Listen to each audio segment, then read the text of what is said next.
kali ini Keren melaksanakan webinar bertemakan Build Your Own Startup Company, What You Need to Know About Startup. Pertumbuhan ekonomi digital di Indonesia mencapai 11% pada tahun ini, atau senilai 44 miliar dolar US ya.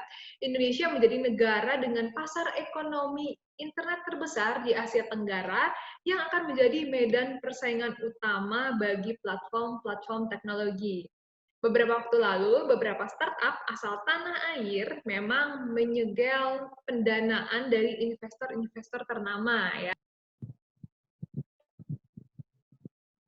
Ya, mungkin kalian pernah nonton nih di 2020 ini di Netflix ada film namanya Startup gitu. Nah, ini nggak jauh beda sih dengan keadaan di startup yang aslinya. Mungkin kalian juga tahu beberapa istilah-istilah nih yang terkenal di startup. Mungkin kita bisa lihat di next slide ya. Nah, sebelum saya jelasin, kita juga mau tahu nih apa aja sih istilah-istilah yang kalian harus ketahui nih di dunia startup, yaitu pertama investor atau orang yang menanamkan modal. Dan dia biasanya menanamkan modal untuk mencari keuntungan nih teman-teman. Terus kedua ada istilah funding atau pendanaan. Nah, ini nanti akan saya bahas lebih lanjut. Terus founder, pendiri atau penemu, atau orang yang membuat sebuah usaha. Nah, terakhir ada Silicon Valley. Nah, Silicon Valley ini adalah salah satu daerah di Amerika, tepatnya di San Francisco. Nah, ini itu tempat berkumpulnya perusahaan yang berbasis teknologi seperti HP, kalau kalian tahu Apple, Google, dan masih banyak lagi. Apa sih startup company? Nah, ini ada beberapa ahli di sini. Mungkin kalian bisa lihat ada 3 om-om di sini. Nah, ini ada Pak Steve Blank yang ada di sebelah kiri paling atas yang rambutnya agak putih. Nah, dan ada Pak Dorf. Ini dia yang ada kumisnya. Nah, beliau berkata nih, startup itu organisasi yang bersifat sementara, bertujuan untuk menemukan model bisnis dan sesuatu yang belum pasti. Jadi menurut Pak Steve Blank dan Dorf itu, startup itu masih awal dan baru dan belum pasti ke depannya seperti apa gitu. Nah, selanjutnya ada dari Paul Graham. Jadi beliau ini adalah seorang programmer atau pembuat aplikasi dan website gitu. Ini yang dia lagi pakai mic ya. Nah, dia itu bilang kalau startup itu cenderung melibatkan teknologi. Nah, startup itu juga perusahaan kecil yang menyelesaikan masalah-masalah. Nah, kurang lebih perbedaannya ada di sini. Nah, kalau yang di sebelah kiri itu adalah startup company, yaitu medianya berbasis teknologi, ada website dan aplikasi. Nah, terus startup juga biasanya ada investor. Nah, tadi udah tahu kan investor itu orang yang memberikan pinjaman modal atau dana gitu. Dan selanjutnya biasanya produknya berbasis digital atau layanan. Biasanya kurang lebih mereka itu bisa dibilang produknya itu nggak terlihat gitu, tapi ada juga sih tetap produk yang terlihat. Nah, selanjutnya yang paling jelas adalah pertumbuhannya cepat. Jadi startup ini memang pertumbuhannya cepat dan perubahannya juga cepat nih, mengikuti dengan keadaan di suatu negara juga. Nah, selanjutnya kalau UMKM itu apa sih? Nah, UMKM ini atau small business biasanya mereka punya toko fisik atau toko online nih di e-commerce. E-commerce itu lebih kayak tempat untuk berjualan dari banyak orang-orang via online biasanya. Dan selanjutnya pendanaannya dari uang pribadi atau pinjaman dari bank. Biasanya teman-teman yang mau membuka UMKM itu pendanaannya bisa ajukan ke bank atau dari kantong mereka pribadi gitu. Nah, biasanya produknya berupa barang. Nah, barangnya biasanya kita bisa lihat atau bisa konsumsi sehari-hari gitu, teman-teman. Next-nya apa sih kriteria startup sebenarnya? Nah, kriteria startup ini menurut masih Pak Paul Graham yang tadi adalah perusahaan yang satu, pendapatan per tahunnya kurang lebih 1,3 miliar per tahun ya. Yang kedua, usianya masih kurang dari 3 tahun. Itu benar-benar yang rintisan ya teman-teman, yang baru banget keluar. Dan biasanya jumlah karyawannya itu masih sedikit, kurang lebih 20 orang. Dan biasanya fasenya masih berkembang atau masih akan ke depannya itu menambah karyawan atau menambah bisnis bisnis, dan lain-lain gitu. Masih berkembang ke depannya sesuai dengan zamannya gitu. Dan biasanya memanfaatkan teknologi atau website, atau juga mereka membuat aplikasi atau kalian bisa akses di website. Pertama, kalian harus suka perubahan dan tantangan. Karena startup itu kan nggak pasti ya teman-teman. Jadi kalian harus suka perubahan. Misalnya hari ini peraturannya A, besok banget nih bisa banget perubahan itu terjadi dan menjadi B gitu. Dan kalian harus bisa beradaptasi cepat dengan lingkungan, dengan teman-teman, karena biasanya startup itu usia produktif nih dari 25 sampai 40 tahun biasanya orang-orangnya, dan tidak terpaku pada satu posisi. Misalnya kalian tugasnya sebagai akunting nih, nah tapi kalian harus bisa bantu juga teman kalian di posisi yang lain dan tidak terpaku sama satu tugas gitu. Nah, keempat, mau bersusah-susah dahulu. Nah, bersenang-senang kemudian. Semoga startup kalian juga bisa berkembang. Jadi bersusah-susah dahulu nih lebih ke, karena startup itu banyak banget nih teman-teman lika-likunya, mulai dari kesulitan dana juga bisa, atau bisnisnya yang belum berkembang juga bisa. Jadi banyak banget kesulitan di depannya yang akan kalian jalani jika kalian bekerja di startup. Tapi banyak banget nih teman-teman ilmunya kalau kalian sudah bergabung di startup company gitu. Dan kelima, aktif dan inisiatif. Karena di startup itu biasanya belum ada struktur organisasi yang jelas, terus juga belum ada pimpinan yang saklek nih teman-teman. Jadi kalian harus aktif dan inisiatif untuk bertanya dan untuk mencari ide-ide baru juga nih, membantu para founder atau para penemu dari perusahaan tersebut. Nah, dari awal yang perlu teman-teman persiapkan itu tentu saja ide gitu ya. Jadi bisnis itu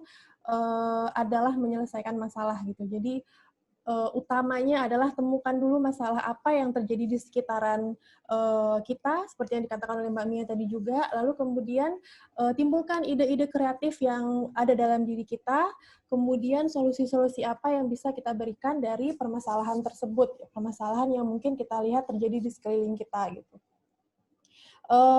Lalu yang kedua, nanti kita bahas lebih dalam lagi. Yang kedua, menurut saya yang paling penting gitu ya, cari partner atau teman untuk kita bisa memulai untuk ide bisnis itu. Jangan sendirian karena bisnis itu berat banget ya. Kita nggak akan sanggup kalau kita menjalankannya sendirian, karena nanti kalau misalnya kita lagi galau atau lagi buntu, itu kita bisa menyerah. Kita bisa, udahlah aku nggak jadi bisnis aja gitu. Tapi kalau kita punya teman yang saling menguatkan, punya visi yang sama, di awal kita sudah create visi kita apa, misi kita apa, nanti teman kita yang akan mengingatkan, jangan menyerah, kita punya visi yang ingin kita capai gitu. Bisnis itu pasti akan mengalami kendala, pasti akan ada masalah, itu udah pasti banget, pasti akan ada mungkin apa namanya dari kompetitor, apa tuh ya, gontok-gontokan apa segala macam itu pasti ada. Nah, kita butuh banget teman yang bisa membackup kita gitu. Nah, yang ketiga, belajar terus ilmu bisnis. Ini yang benar-benar saya rasakan di perkembangan bisnis saya. Dulu waktu di kuliah kan saya nggak belajar sama sekali apa itu bisnis, bagaimana bisnis itu dijalankan gitu. Nah, ketika 2014-2015 saya baru tahu kalau bisnis itu ada step-stepnya, ada bisnis canvas-nya, ada problem yang harus diselesaikan, ada target market yang harus dicari, gitu. Berapa besar market yang ingin kita capai, lalu solusi apa yang kita berikan, belajar keuangan, dan lain sebagainya. Kalau boleh saya contohkan, kita pasti tahu banget ada mie dalam kemasan, mie cup, sebut saja lah ya, pop mie gitu. Nah, itu kan bermunculan dari masalah orang pengen makan cepat, nggak ribet, misalnya dalam perjalanan, pengen langsung aja punya makanan yang bisa dalam hitungan menit selesai gitu. Nah, muncullah mie dalam kemasan itu sebagai solusinya gitu. Nah, jadi memang semua itu, bisnis itu timbulnya pertama kali dari masalah. Kayak pop mie tadi ya, product solution-nya adalah pop mie dalam bentuk kemasan yang cepat banget dimasak, nggak butuh waktu lama.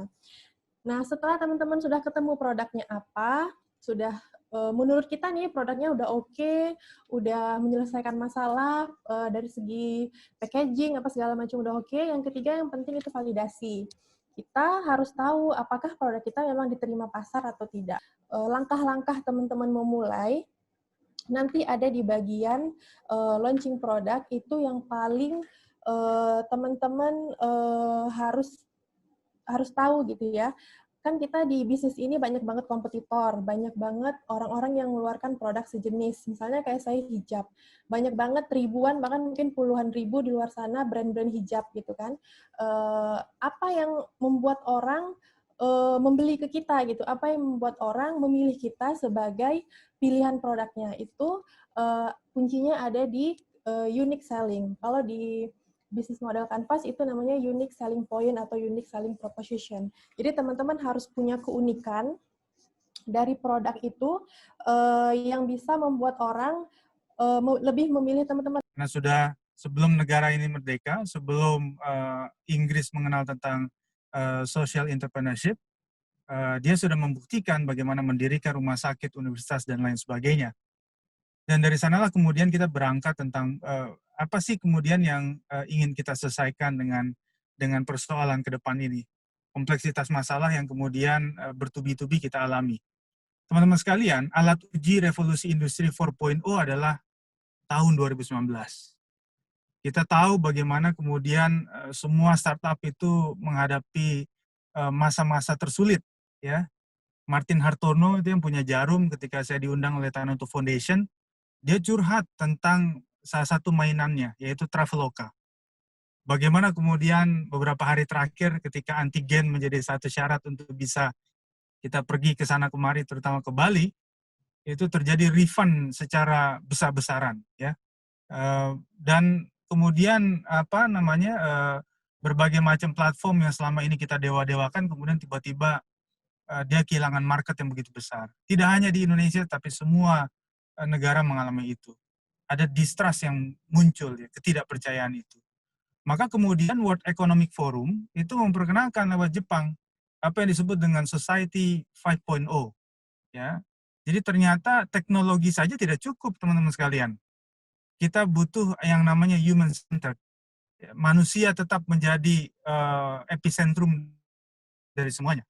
Sehingga kemudian ketika kita bicara soal kemegahan teknologi, kita bicara soal digital gap dan lain sebagainya, tetap kemudian kita akan kembali kepada apa sih sebenarnya yang dibutuhkan oleh manusia, dan manusia sebagai pusat dari segala macam kendali itu harus menentukan arah ke depan seperti apa tentang teknologi kita. Teman-teman sekalian, Amartya Sen, peraih Nobel Ekonomi itu pernah bercerita begini. Karena kalau kita Adam Smith itu kenal dengan teori the invisible hand, jadi tangan-tangan yang tidak terlihat, artinya ekonomi diserahkan pada pasar, pada market. Tapi Amartya Sen itu mengatakan begini, ada yang disebut dengan visible hand. Jadi kebijakan yang kemudian muncul ya begitu cepat, sulit terkontrol, sulit dibendung, itu juga harus disertakan peran negara di sana sebagai regulator. Saya meminjam tadi contoh dari Mbak Mia tentang Silicon Valley. Ya, Silicon Valley itu kan desa kosong dulu. Orang nggak ada yang melirik itu. Sampai kemudian kantor-kantor Google, Twitter, dan lain sebagainya buka di sana, harga tanahnya melangit. Tapi sampai detik ini, Amerika Serikat, pemerintahnya, itu nggak ada yang sanggup untuk membuat regulasi yang bisa mengontrol gerak laju cepatnya para pemikir di Silicon Valley. Itu yang juga terjadi pada Indonesia, itu yang terjadi pada Singapura, itu yang terjadi pada semua negara yang sekarang kemudian tidak mampu mengimplementasikan apa yang dikatakan oleh Amartya Sen tentang visible hand tadi itu. Sehingga saya melihat bahwa ekosistem tentang startup ini belum fix, belum final.